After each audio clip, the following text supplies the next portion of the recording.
Pode wach machalo koda mane ni moko kuom jood bura mag ODM okwedo weche maliekore ni duond bura no nyalo bedo mayomyom ka Raila Odinga oyudo lemo mar jakom riwruok pinje mag Afrika. Jakom ODM John MBADI kod jaod bura ma Suna East Junet Mohamed owacho ni ODM pod biro bedo motegno kata ka jatendgi oyudo lemo mar jakom riwruok pinje Afrika. Kagilose sub county ma Suna East, MBADI owacho ni Raila pod biro bedo jatendgi kendo nyiso johera mag ODM kik bed gi luoro kaluwore ni ODM biro bago romo mar chiwone gi ler tok Raila duoge pachoka kowuok e piny Jerman. Jaod bura ma Suna East Junet Mohamed korka koro wacho ni Odinga nigi chenro mar kaka obiro tayo duond bura mar ODM kod riwruok pinje mag Afrika kaponi obedo jakom.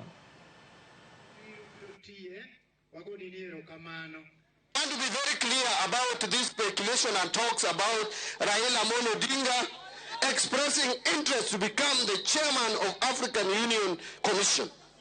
Raila's stature and position in Africa is well documented and known. He has the capacity, he has the competence to take up that leadership. But that does not affect the position of ODM.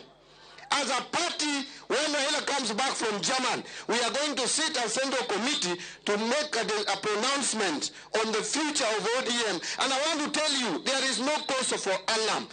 In ODM, our leader is Raila Odinga. He says right, we go right. He says left, we go left. Whether he's the chairman or not chairman, that should go out clearly. There is no panic. We have competence in ODM. Sasa wale wako na wasiwasi, sijui nini, sijui hiyo wachana naye. Yule mzee ni mchoraji. Amechora kila kitu. Amechora vile atakuwa AU, vile atakuwa ODM na vile Kenya itaendelea. Amechora yote. Wacha tusikie mchoro yake vile amechora.